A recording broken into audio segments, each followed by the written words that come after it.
Hey, everybody, welcome to the Grow Like a Mother podcast. I have a guest this week who is a personal connection. Her name is Avi, and she actually used to be a photographer. She still does photography for her marketing and branding business, but she took a lot of the pictures of me that you will have seen on the website, on socials, a lot of that. So it's been super fun to have her on the show. Avi's a mom. She's a marketing strategist. She specializes in creating and executing marketing plans for professional course creators. And so, because these people can be juggling multiple priorities in their businesses, she steps in and really takes them from 0 to 100 in this course creation avenue. Avi graduated from a 3 year marketing program recently, during which time she had a baby. So why not, right? So she was juggling the motherhood and the school. She's relentless though in her goals. She was able to finish her program with a 3.95 GPA, and she won first place in a marketing competition in Ontario while being a stay-at-home mom with a newborn. So she definitely has a lot to share with us about how to achieve goals, how to overcome your fears as you're moving through goals. It's a wonderful conversation. I want to really highlight the ending where we get into the idea of micro goals and micro goal setting and what a refreshing take that is. So, without further ado, let's welcome Avi to the podcast. All right, welcome to the show, Avi. I'm so excited to have you here today. Obviously, I've just read your bio, so everyone knows who you are and what your story is a little bit, but I'd love if you share with the listeners just to sort of set the scene a little bit about your how you've built what you've built so far because it's a very impressive story. And I'd like for you to share just as much or as little as you feel comfortable sharing in a little intro before we dive into some of the topics we're talking about today. Thank you. I've been so fortunate, honestly, to have been able to have the opportunity to start this business because not a lot of people do. I finished school, I was looking for work, and I came out of school with this like big bloated head, like, I have like awards, I have like a 3.95 GPA, like I'm just going to be snatched up so quickly and get a job. And that was not the case. And that kind of hit me by surprise. And so I started doing a lot of interviews and applying for work. And I was like, this is just not right. And do I want to, because I'm a mom too, and I finished school being a mom. And I just started feeling like I'm going to give away my entire life to this job that's going to pay me entry level salary, very entry level. And I know I have it in me to provide some kind of service. And I've always been very entrepreneurial. So for me to be able to have the confidence to be like, okay, like I'm going to do my best, I'm going to figure it out and I'll just start a business. And and so I did, and I had the support of my partner, which was, so fortunate, and I'm so grateful for that. But when I started, I didn't know what I was doing. Like I didn't know like what service I was providing. I just knew what I knew. I had the skills that I had, and I knew that I could do like email marketing, I could do newsletters, I could do social media, I could do photography, and I had all of these skills. And I went on Facebook. So this is how it started. I went on Facebook and I made a post in the business group, and I basically said, this is what I can do. I'm a new student. I'm starting a business. Let me know if like these are some services that you're looking for. And I got a bunch of consultations. And so what I did with those consultations is I wanted to know what these people needed. So I wanted to see like how can I deliver the most value to these people? What do you actually need? What's the market asking for? So that's how I got my first couple of clients. Like they just loved that I was willing to do whatever. And so I got my first few clients and I did the work from that for them. And then from there I realized that okay, this kind of stuff doesn't really feel right. This stuff I love. And so then I said, okay, I'm done doing the stuff that doesn't feel right. I think I can build a real business doing the stuff that I really love and it's people need it. People are asking for it. Then I had another mindset shift where I said, it's not really about what people are looking for. It's about me knowing what I provide and finding the people that need it, if that makes sense. Yeah. So so now my business kind of changed completely, went from like I can provide any marketing services on this planet to I do a very specific niche thing for a very specific niche person. And now I feel in alignment. Now I feel like this current project that I'm working on feels I've never been this excited about a project. Like this one feels so right. And I'm so excited to like launch it because yeah, like we're gonna have huge results and the client is amazing and I can just now I'm heading towards my goals. Yeah, there's so much I love about this story and the fearlessness that you just kind of showed up and the self-confidence that you had to say, hey, I actually can do better than what's sort of being offered in the general marketplace. Like my skills are more valuable than that, and I'm going to take a chance and bet on myself. There's a lot of fear that can come up for people doing that, even if, like you, they have the support of a spouse, even if financially it doesn't feel like a huge risk, because that can be for some people a really big roadblock. There's so many mindset things that even if on the outside things look like they would be smooth sailing, you still have to deal with all the internal stuff, which you described, right? Like going through this process. And I love that you showed up and said, hey, here I am starting. How can I be of service? And that's such a like a growth mindset to have. And I'm curious if you can kind of share with the listeners, were you scared? And how did you, if you did have these fears that many of us have, like how did you start to just overcome them as you were going for this goal of starting your own business and figuring it out along the way? So was I scared? Yes, I've been applying for work for the last few months up until last month. So I've only like been doing this business for 4 months. But the first 3 months I was teeter tottering. I was like, oh my God, like I if I just got a job right now, I would have the income right now, right? There's so much other stress that goes around it. But I also know it's like long-term thinking because yes, I could have money right now, but if I, just push through and I am in control of the money that I'm making. I think that was the mindset shift. Is if I want to make more money right now, I can make it happen because I'm not dependent on somebody else paying my salary. So I just have to problem solve. I just have to think creatively. What else can I offer? What do people need? Have more conversations.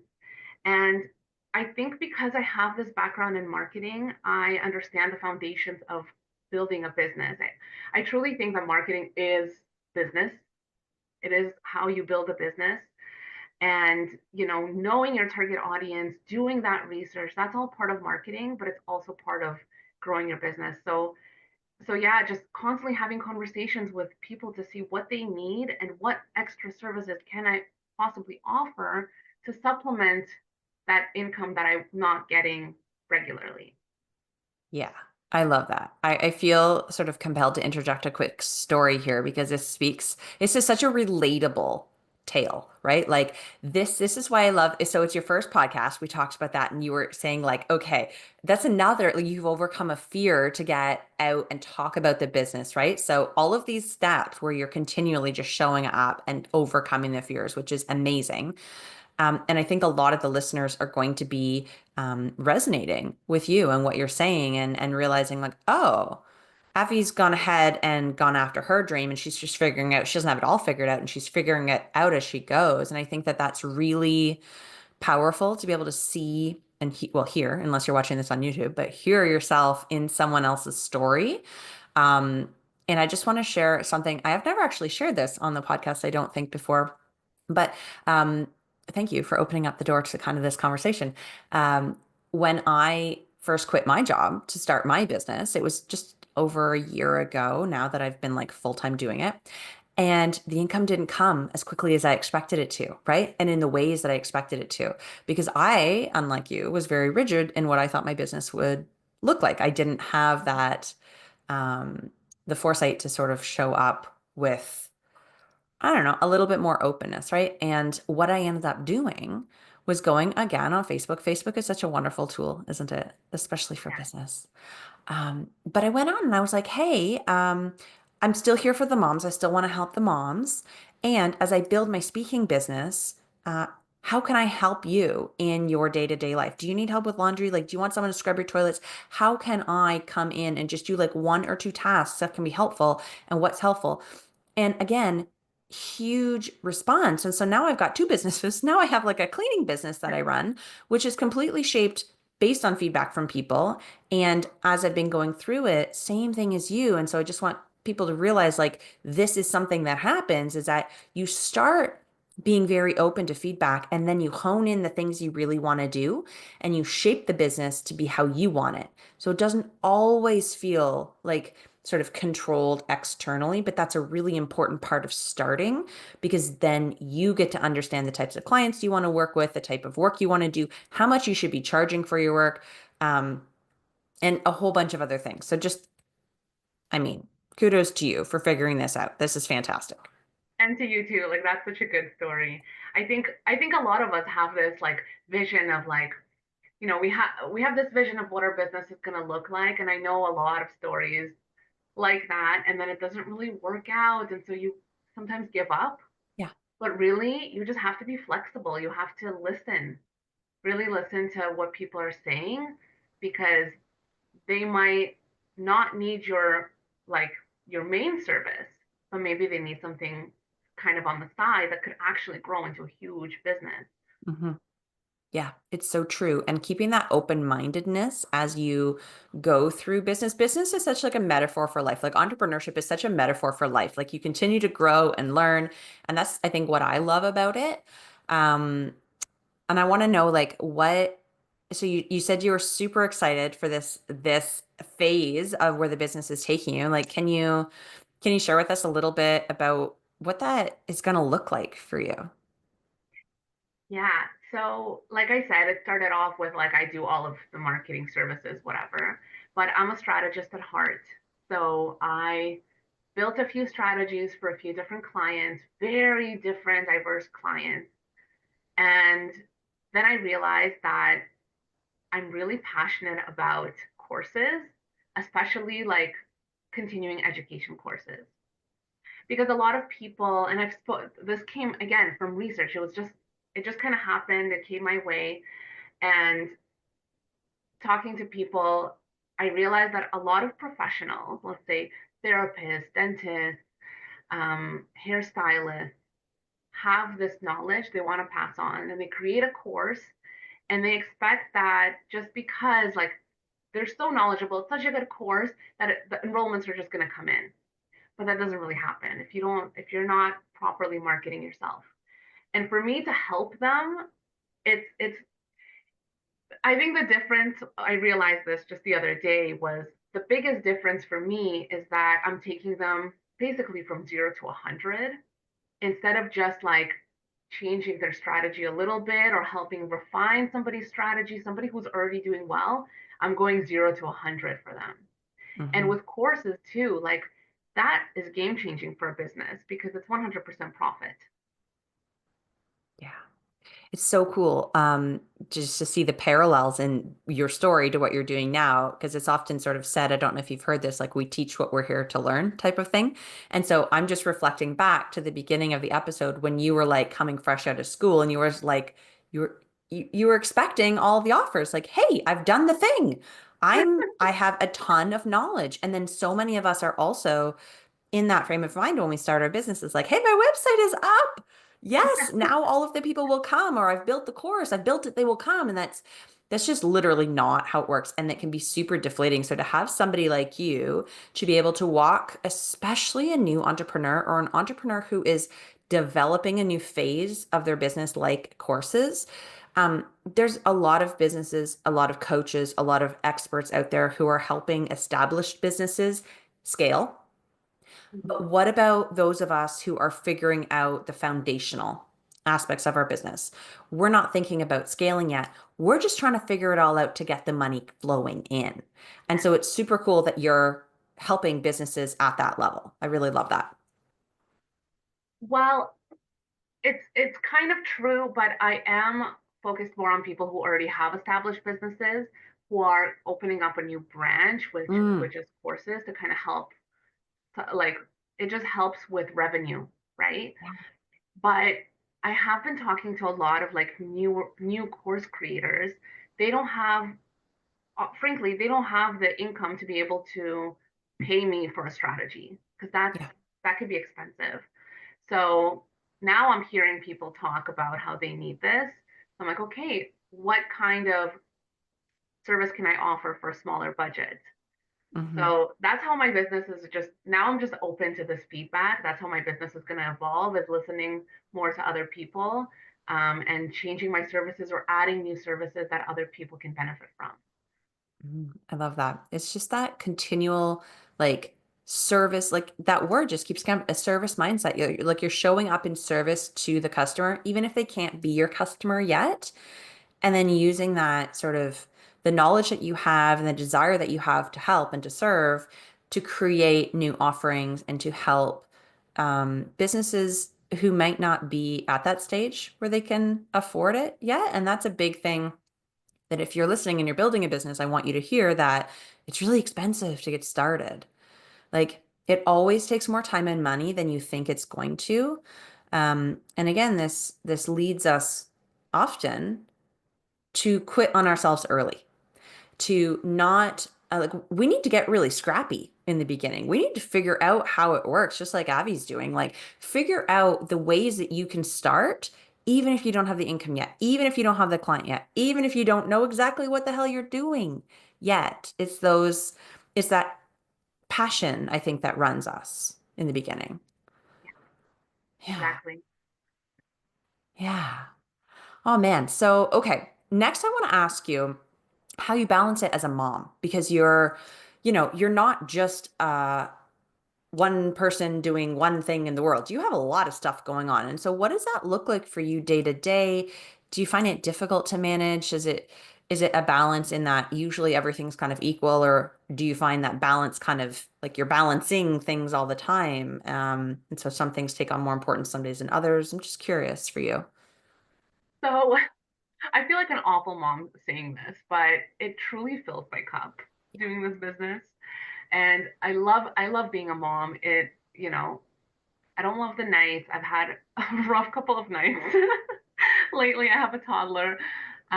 So when Monday comes around, I'm like, oh, it's time for myself, and I'm filling my cup.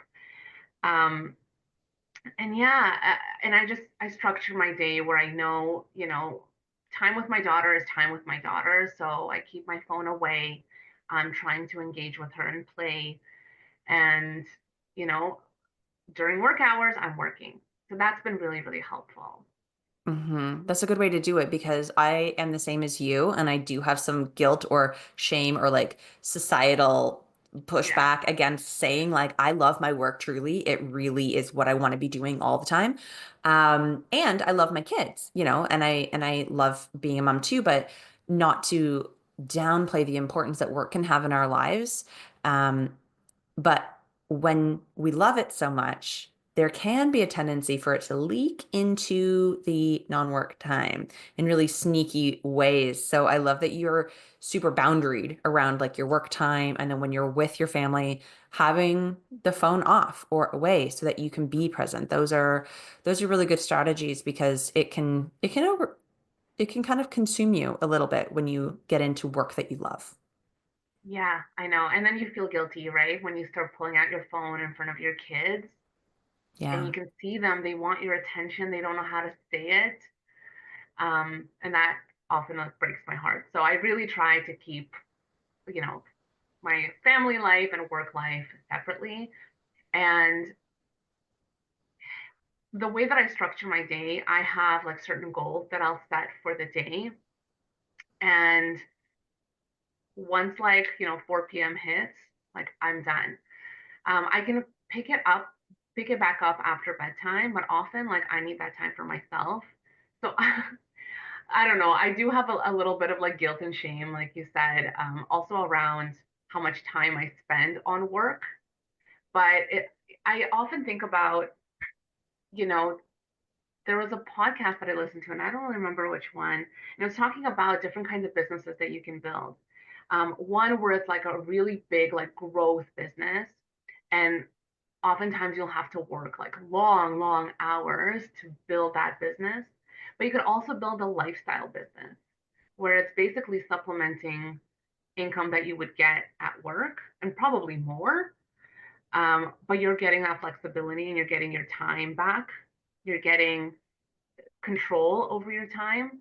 So I remind myself that I'm just trying to live a life that I'm very happy living. So removing that shame, removing like all of these like thoughts that are unnecessary, telling me that I should be working more, I should be, I should, instead of saying like I'm loving my life. And that's okay. I'm like that's a great thing. Why am I putting pressure on myself to not love my life? Yeah.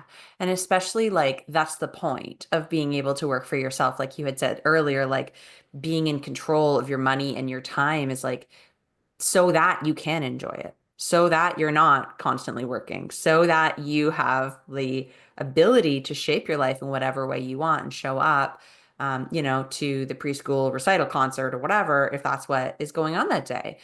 And so it's a big takeaway, me hearing you say that, in that the it's okay to love what you're doing and love your life, and it's okay not to need to build a 6, 7 figure business to do that. Yeah, It's really refreshing. exactly. Like I just want to be comfortable and happy and yeah, Yeah, I not love be in it. control of my time. Well, I'm all about that. And it's funny Before, because a lot of women now, like a lot of women are starting businesses, right? Like this is like, I think statistically, it's like the biggest demographic of people starting small businesses is women and yeah, mothers. yeah, And it's because we all kind of want the same thing. Because I think, I think about this often how women used to just be um, home givers or what do you call it? Like just at home, taking care of the house, taking care of their kids. So they had time for their kids, they had time maybe for themselves. And now we have to do it all. We have to do all of that plus have a full-time job. And that's creating such a big imbalance in our lives. And I think a lot of moms now want their time back. They want to create a life where they can do it all and they can fill their cup with work or creative work or whatever they're doing, but also not burn out. yeah. Totally. And you just reminded me about one of the most popular episodes ever on this podcast is titled Having It All Without Doing It All. And Ashley Quinto Powell is the guest that I had on for that. I'll link her in the show notes actually so that everyone can tune back into that episode too, because it was a really powerful reminder of how, you know, there are, well, first of all, what it all is different for everybody. Um, and also, we don't have to expend necessarily all of the time, energy, and money that we think we have to have it all. Like, we can have a more balanced approach. There are ways to ask for help, delegate, like take things off our list, prioritize. There are so many different strategies that we can use because having it all for everybody looks different, and it doesn't need to look, well, A, it doesn't need to look like anybody else's having it all, but also it doesn't need to look so grandiose that it's going to steal your rest, that it's going to steal your enjoyment and leisure, you know? Yes. Yeah. And I think that's also like baby steps. Kind of that's a part of it is, we have this vision, especially as new entrepreneurs, or probably any entrepreneur, you have this vision of what your business should look like, what is it's going to look like. And then you think, okay, well, I have to do a podcast, I have to do YouTube videos, I have to do like, lead magnets and courses, and you have this huge list of things that you want to achieve to make that business be what it is in your mind. But that takes so much time and so many years, and it's okay for it to take that long. And it's okay for you to just focus on your like micro goal. Mm, micro goal. Yeah, that one hits. I like that one a lot. Yeah. Thank That's you. Yeah, just thank you so much for being here and sharing with us today. Before we say goodbye, is there anything that's on your heart that you want to share that we haven't covered that feels important to talk about? okay. So we often, like when we think about our goals, we can get really overwhelmed. And what's really been helping me is figuring out what small step I can take to get me further to that goal. Um, wait, no, sorry. I That's don't okay. remember what I said. And it's uh okay. So what's been really helping me lately is defining what small step I can take that will make the biggest difference in my business. And that's been how I've been kind of planning out my micro goals is just that one little step that will make the biggest difference because we can often be feel overwhelmed with like I have to do this and this and this, and especially social media, right? That could be like the most overwhelming part because you have to show up on all platforms and do your website and this and that. But really, when you break it down, what's the smallest step that you can take that will make the biggest difference? And oftentimes, it's just to get that next client. So when I reframe that, and now I have it on my whiteboard here, get your next client because that's just been helping me so much with keeping myself focused and not anxious and not overwhelmed by all of these big goals that I have. I love that so much. And especially as we're recording this in January, like all of the messaging that's coming to us is strategize for your whole year, get all your like line up everything that you're going to do to get you to Q4. And it's feeling really overwhelming and stifling. And if we only focus on like the next thing, that micro goal that will get us, like those small steps is what's going to get us there to that big goal at the end of the year. But it Yeah, feels a lot more it just feels like I could take like a heavy blanket off me when I think about it in micro goals instead of, oh my gosh, this is everything I need to do for the whole year. So thank you for that reframe. I definitely needed to hear that and remind myself like, yes, strategy is important. And P.S., Avi can help you with that.